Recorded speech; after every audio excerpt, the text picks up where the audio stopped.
네, 최근 서울 구로구 구로동의 주취자 난동 제압 과정에서 경찰 대응을 두고 논란이 일고 있는 가운데 경찰이 물리력 행사에 관한 기준을 마련했습니다. 하지만 이와 관련해서 실효성을 둘러싼 의견이 엇갈리고 있습니다. 한편 지난 20일 경기도 의정부시에서 발생한 일가족 3명 사망 사건의 진상이 생활그룹이 관한 가장의 범행 후 극단적 선택으로 기울고 있는데요. 자세한 내용은 김영주 변호사와 함께 짚어보도록 하겠습니다. 어서 오세요. 안녕하세요. 네, 물리력 행사에 관한 기준이 경찰이 마련했습니다. 일단 5단계 정도로 보이는데요. 이 단계별로 좀 저희가 내용을 짚어볼까요? 네, 대상자의 행위가 얼마나 심각하냐에 따라서 상대적으로 이제 경찰의 물리력 행사의 기준을 마련을 한 건데요. 예. 이제 구체적으로 1단계는 수능입니다. 수능이라고 하면 경찰의 지시에 대해 굉장히 협조적으로 나오는 경우인데 예. 이 경우에는 물리력이 닿는다고 하더라도 이제 신체를 약간 닿는 수준의 안내를 하기 위한 이 정도의 물리력을 행사할 수 있고요. 예. 이제 소극적 저항이라고 하면 경찰관이 지시나 통제를 하는데 따르지 않겠다고 버티는 경우입니다. 네, 이 경우에는 접촉 통제라고 해서 신체에 접촉을 하되 아무래도 경찰의 목적 달성을 위해 강제성은 있어도 신체적 부상을 야기할 가능성은 극히 낮은 신체를 잡아 끈다거나 민다거나 이 정도만 가능한 수준입니다. 네. 이제 3단계라고 하면 적극적으로 저항을 하는 형태입니다. 예, 구체적으로 공무집행을 방해하면서도 좀 위해 가능성은 낮은 수준인데요. 이 사건 최근에 구로동 사건에서도 나왔던 행위 중 하나로 이제 침을 뱉거나 예. 아니면 도주를 하거나 네. 경찰관의 팔을 뿌리치거나 이런 경우에는 저위험 물리력이라고 해서 통증을 느낄 수는 있어도 신체적 부상을 당할 가능성은 낮은 물리력 행사, 즉 관절을 꺾는다던가 조른다던가 넘어뜨리는 수준의 물리력을 행사할 수 있다라는 기준을 이제 기준으로 제시를 했고요. 예. 네. 그 다음은 폭력적으로 공격하는 경우입니다. 경찰관이나 제3자에 대해서 직접적으로 폭행을 행사하거나 강한 힘으로 미는 행위 등이 이에 해당할 수 있습니다. 예. 이 경우에는 이제 경찰의 경우 중위험 물리력이라고 해서 경찰봉 혹은 전기 충격기 등을 사용할 수 있습니다. 예. 그리고 마지막으로 이제 치명적 공격이라고 하면 대상자가 흉기나 총기류 등을 사용해서 이제 경찰 혹은 공중에 위험을 끼칠 가능성이 있을 때 예. 고위험 물리력을 행사할 수 있습니다. 이 경우 대상자가 사망에 이를 수도 있고 심각한 신체적 부상을 초래할 수 있는 권총이나 경찰봉으로 강하게 타격하는 행위 등을 할 수 있다라는 기준을 구체적으로 제시해서 마련을 했습니다. 예, 저희가 5단계로 나뉜 기준을 한번 살펴봤는데요. 일각에서는 이런 기준이 강경 대응을 합리화하는 게 아니냐, 또 그런 우려도 있거든요. 이 부분은 어떻게 보세요? 그런데 사실 계속해서 조금 이제 대상자가 상처를 입었다라고 하면은 과잉 진압이다. 예. 그리고 이 사건 최근 구로동 사건처럼 제압을 제대로 하지 못한 경우에는 너무 무능하다라는 쪽으로 이야기가 굉장히 많았습니다. 예. 그래서 구체적인 기준의 제시는 지금까지 필요했던 것이 아닌가, 필요성에 대한 이야기는 계속해서 와 있었고 예. 이게 구체적으로 기준이 마련된 것이기 때문에 과잉 진압을 합리화하기 위해서라는 이야기는 조금 좀 비판적으로 보아야 하지 않을까라는 생각이 듭니다. 네, 저희가 지금 이제 화면에 잠깐 구로동 사건에 관련된 영상을 보여드렸는데 이 기준대로라면, 이 5단계 기준대로라면은 저 상황에서는 그러면 어떤 단계까지 물리력이 행사될 수 있다 이렇게 봐야 되는 걸까요? 지금 영상에서 보시면 예.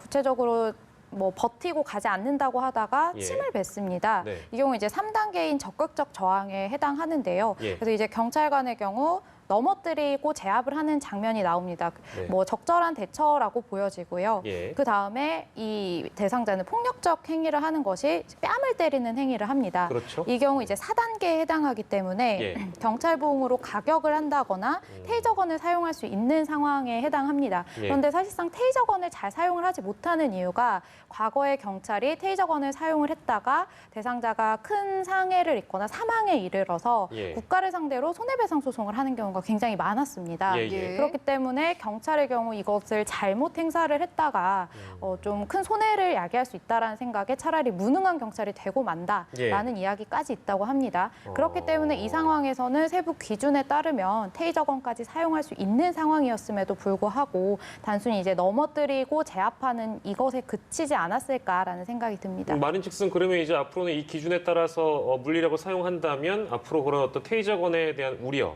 이런 것들을 그렇게 많이 신경 쓰지 않아도 된다라는 말처럼 들리기도 하거든요. 그래서 아까 이제 저희가 얘기한 어떤 강경 대응의 합리화 얘기가 나오는 것 같아요. 어찌됐든. 네, 이게 부정적인 시각이 조금 있을 수 있는 상황인 것이 예.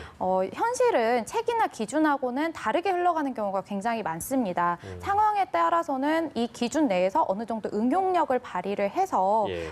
행사를 해야 하는데 무조건 이 사람이 이런 행위를 했다라고 해서 바로 테이저건을 사용을 해도 된다 이런 기준이 아니라 예. 경찰에서도 위해 감소 노력 우선의 원칙을 제시를 했습니다. 이 네. 말인즉슨 먼저 이제 선행해서 낮은 위험도부터 상대방에게 해보고 예. 그럼에도 이게 통하지 않을 경우에 테이저건을 사용을 하라라는 예. 취지이기 때문에 이 경우에는 바로 테이저건을 사용을 해도 된다라는 생각으로 받아들이시는 것은 조금 무리가 있을 것 같습니다. 예, 그러니까 예. 단계적으로 적용을 한다라는 말씀이시죠. 네. 그 저 단계부터 이제 그 단계까지 나아가는 그 순서대로 이제 물리력을 행사하는 이 기준이 이제 만들어진 건데요. 네. 어, 기준은 그렇고 예. 그러면 이제 기준이 도대체 언제부터 시행이 되느냐 이것도 궁금한데요. 언제부터 시행된다고 하나요? 네, 이 기준은 어제 이제 심의와 의결이 되었고 시행에 대해서는 6개월간의 교육과 훈련을 거쳐서 이제 11월부터 시행이 된다라고 알려졌습니다. 예. 예, 뭐 이게 어느 정도 자리를 잡으려면 내부적으로 좀 많은 교육이 필요하지 않을까 싶은 생각이 들고요. 예. 이 기준이 아니더라도 좀 응용 가능한 기준까지도 내부적으로 좀 제안을 해줘서 예. 좀 실생활에 문제가 없는 상황이 되도록 좀 해야 되지 않을까 싶습니다. 말씀해주신 부분도 그렇고 일단은 실효성이 있어야 할 것 같다라는 생각이 드는데 경찰 내부에서도 여러 가지 의견이 엇갈리고 있는 것 같더라고요. 네, 이제 긍정적인 입장은 어찌 되었던 구체적인 기준이 생겼다라는 부분에서 굉장히 좀 긍정적으로 보고 있습니다. 뭐 기존의 경찰 직무 집행법상 전기 충격기나 수갑 권총을 어느 경우에 사용을 하라라는 내용이 있기는 있었습니다. 그런데 굉장히 좀 포괄적으로 규정이 되어 있어서 뭐 이것에 따라서 했지만 실제로 뭐 손해배상을 해줘야 하는 상황이 많았기 때문에 무용론이 있었고 이제 과거에 또 암사동 사건도 있었지 않았습니까? 예. 이것에 더해서 최근에 이제 구로동 사건까지 있었고 그렇기 때문에 아무래도 경찰이 뭐 무능한 경찰 혹은 과잉 진압하는 경찰이 아니라 기준에 따라 행동하는 경찰이 되지 않았을까 하는 상황에서는 긍정적으로 판단을 할 수 있을 것 같습니다. 그런데 이제 부정적인 입장에서는 앞서 이제 말씀을 드린 것처럼 이 근로된 기준과 실생활은 굉장히 다를 수 있다라는 부분입니다. 예, 예. 그런 부분에 있어서는 아무래도 좀 과도기가 있을 것이고 그럼에도 불구하고 만약에 이제 대상자인 국민이 큰 피해를 입는다면 또 이것은 되돌릴 수 없는 손해가 될 수 있기 때문에 조심스럽기는 하지만 아무래도 좀 낮은 단계부터 적용을 해가면서 좀 갈등이 없는 그런 상황이 되어야 할 것 같습니다. 예, 실제 현장에서 적용되는 그런 상황들 우리가 좀 봐야 될 것 같고 6개월간 이제 또 교육 과정을 거친다고 하니까요. 좀 더 기다려보도록 하겠습니다. 아무튼 기준이 마련됐다. 5단계의 기준이 마련됐다라는 소식을 저희가 전달해 드렸습니다. 두 번째 주제로 넘어가 보겠습니다. 어제 저희가 다뤘던 내용인데 경기도 의정부시에서 발생한 일가족 3명 사망 사건 기억하실 텐데요. 생활고를 비관한 가장이 가족들을 살해하고 극단적인 선택을 했을 가능성이 큰 것으로 지금 보여지는 상황이라고요. 네, 지금 3명의 시신을 부검을 한 결과 예. 3명 모두 목 부위에 찔린 상처가 있었고 이것으로 이제 사망한 것이다. 이것을 사인으로 보고 있는데요. 예. 뭐 아버지의 경우 자살을 하는 경우에 쉽게 발생할 수 있는 주저흔이 발견이 되었고 네. 이제 딸의 경우 타살인 경우에 쉽게 나올 수 있는 방어흔이 발견이 되었습니다. 예, 그래서 아무래도 정황상 이 아버지가 아내와 딸을 살해를 하고 자살을 한 것으로 지금 수사에 무게가 실리고 있는 상황인데요. 예. 이제 생활고에 대해서도 이분이 7년 전부터 목공소를 운영을 했는데 최근에 굉장히 좀 경영난이 심해져서 뭐 1억에 가까운 빚을 지게 되었고 예. 또 휴대전화를 통해 발견된 문자 메시지에 의하면 주변 사람들에게 돈을 빌리는 그런 정황까지 있었다라고 합니다. 예. 그런 정황상 이제 생활고를 비관해서 이런 좀 안타까운 사건이 발생한 것이 아닌가 이렇게 생각이 됩니다. 예, 하지만 안타까운 사정은 차치하고서라도 그렇게 어린 자녀들과 함께 꼭 극단적인 선택을 했어야만 했던 것인가 이런 부분에 있어서는 아직 논란이 남아있는 상황인데 이렇게 부모가 자녀와 함께 극단적인 선택을 하는 경우가 동북아시아 문화권에서 유독 자주 이제 빈번하게 발생한다고 하는데 이거 왜 그런 걸까요? 네, 뭐 동북아시아권도 그렇고 또 최근에도 국내에 자꾸 이런 사건들이 보도가 되고 있습니다. 이게 좀 자신의 자식을 소유물 혹은 뭐 책임을 져야 하는 대상으로만 보는 문화 때문이지 않을까 싶은데요. 예. 이게 엄밀하게 말해서 자식도 별개의 인격제고 타인입니다. 예. 그렇기 때문에 이분이 이제 사망을 하셔서 뭐 이렇게 얘기를 하는 게 조금 조심스럽긴 하지만 엄밀하게 말을 하면은 살인을 저지른 것으로밖에 볼 수가 없고요. 과거 이제 대법원에서도 이런 사례에서 결국 이제 자신은 사망하지 못했던 뭐 가족은 죽였으나 결국 자살에 성공하지 못했던 경우에 굉장히 죄질이 나쁘다라고 보아서 35년의 중한형을 선고한 사례도 있었습니다. 예.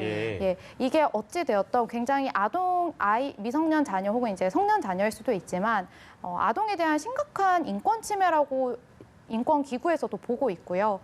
굉장히 안타까운 사건이기는 하지만 한편으로는 자식에 대한 왜곡된 시각으로 인해서 이런 비극이 발생한 것이 아닌가 하는 생각이 듭니다. 예, 참 안타까운 사건이라서 저희가 말씀드리기 참 조심스럽긴 한데요. 이런 위기 가정들이 이제 주변에 저희가 사실 관심을 더 많이 가져야 되는 상황이긴 합니다. 위기 가정들이 적지 않기 때문에 국가에서 좀 지원을 해주고 사회에서 지원을 해야 된다 이런 목소들이 있는데요. 어떻게 대처를 하면 좋을까요?